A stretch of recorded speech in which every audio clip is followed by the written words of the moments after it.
Hey, good morning, everybody. It's Hammer. Today is Friday, November 17th, 2023. I, of course, am with Originator Success here with the Daily Rate Lock Conversation, the only place on the web where you guys get to be part of the conversation. Appreciate you joining me.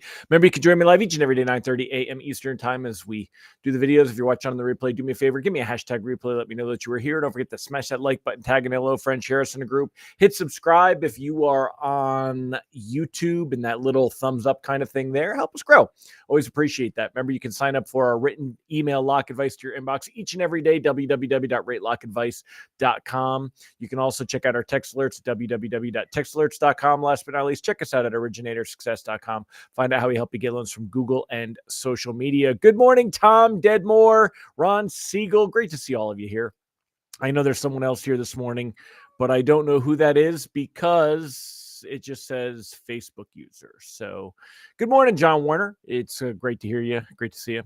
All right, y'all. Well, I'm going to jump right in today. The rate sheet should be very similar today to yesterday. If we take a look at mortgage-backed securities, we're basically flat on the day. A little bit plus, a little bit minus right now at this second, exactly at flat according to this. The 10-year Treasury yield also 4.43, just a hair better than the 4.44 we saw yesterday. So that's actually really good. A quick recap. What happened to bonds yesterday? Take a look here at the chart. I'll put on the 5-day because you can actually get a clear video. You are so noisy. Come here. Where are you? Where are you? Come here. Come here. Let me introduce y'all. Hold on a minute. Okay, everybody. This is Millie for Milwaukee, because I'm a big Milwaukee Tool fan, and my son named his cat DeWalt and calls him Walty. So this is Milwaukee, and her name is Millie. I'm taking her to the vet tomorrow. She is a feral. I don't want to call her a stray, maybe, that has adopted me. She's been coming to the house, and no microchip, no signs of an owner, and but she's a little frustrated because she's quarantined to the office here, and not side, but she's probably going to get eaten by a coyote if I let her go out there some more. So she's a little noisy today, though. She's not happy that she's been in here for a couple of days, and she's a little aggravated with me. And she's like, "Okay, you're fun, but I want to go back outside."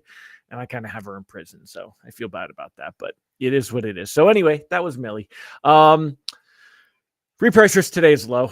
There's really nothing going on. We're heading into the Thanksgiving holiday. It's normal to see mortgage bonds improve a little bit as we head into the Thanksgiving holiday. We're not likely to see any real big movements. Rate sheets tend to be a little more conservative, of course, because lenders don't want to get caught with their, cheeks in the wind, if you will. But the outlook for rates remains the same. I mean, again, right now we're down 5 basis points. We're at par a minute ago. 10-year Treasury yield moving around a little bit.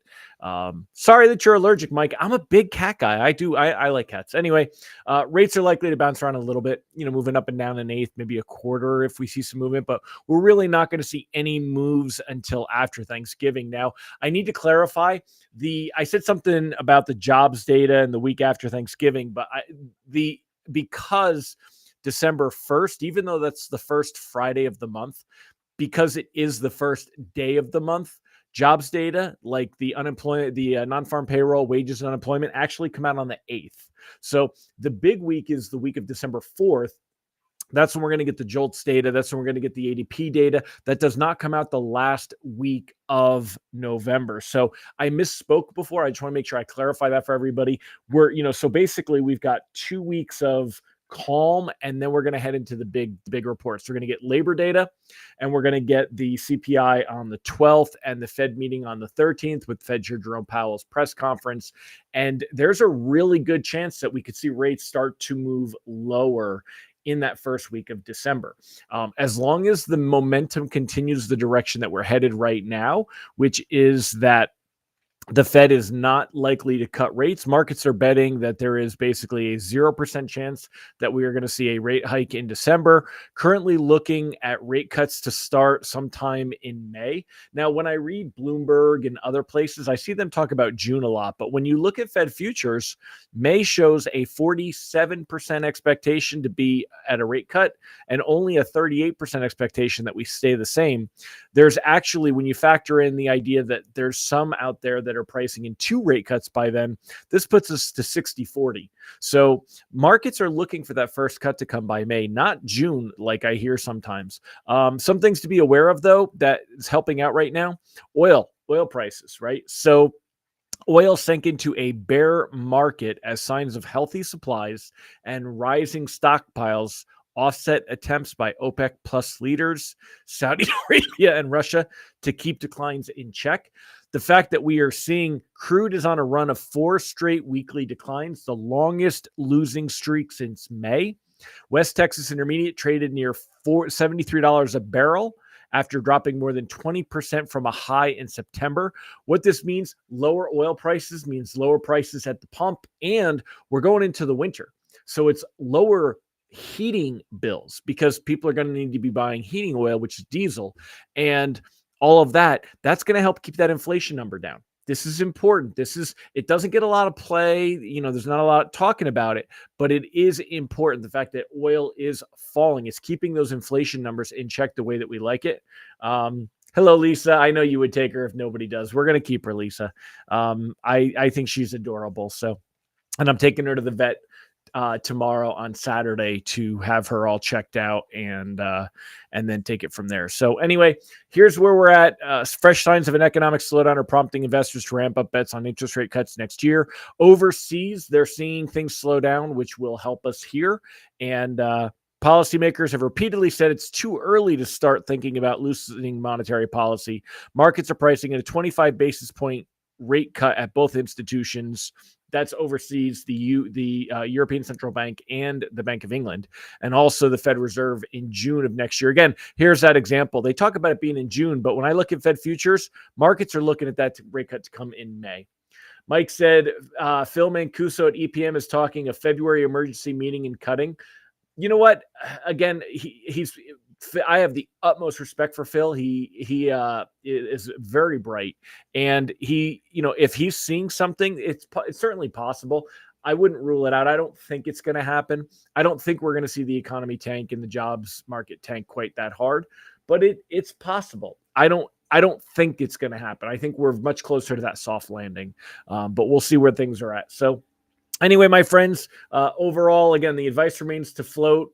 Unless you're looking to lock up something closing near term. Remember, we've got Thanksgiving in there. It kind of screws things up because not only do you lose that Thursday, but you really lose that Friday. Nobody's working on that Friday. You get a couple of small things moved on files, but not any big stuff. So the reality is that, you have to be careful because when you're locking stuff today on the 17th, you're losing the weekend.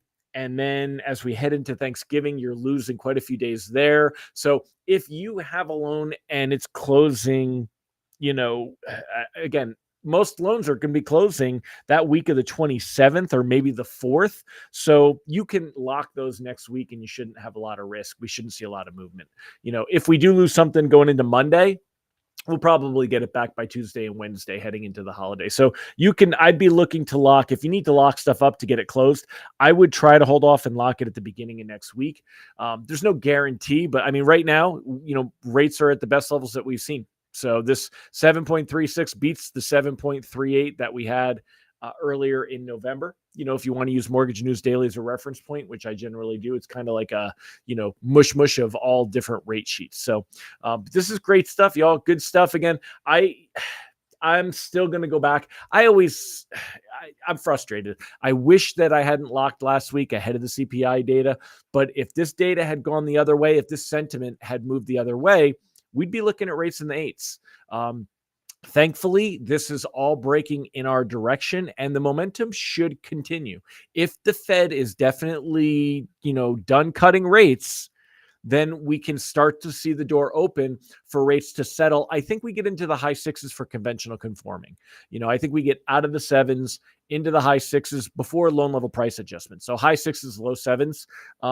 And again, I've said this before, we don't want to see rates drop too quickly because although that sounds like that would be fantastic, it's going to lead to a lot of problems with EPOs. It's going to lead to a lot of problems with people that when they see rates moving down too quickly, they're going to be like, oh, I want to wait for rates to hit all the way to the bottom. I think they're going to keep going down. You're going to have people that are on the fence. It's still going to be difficult, but it's forming up that 2024 could be a little bit better than what we thought heading into this. So that's kind of where we're at.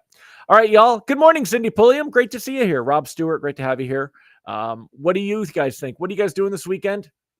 Tomorrow, I take Ms. Millie there to the vet, and then honey-do list. I've got a couple of carport 10x17, those portable outdoor tarp shed, portable garages, they call them. I got a couple of those I got to get put together and get some stuff ready for as we get into the cold snap that's going to be coming in soon. It is November.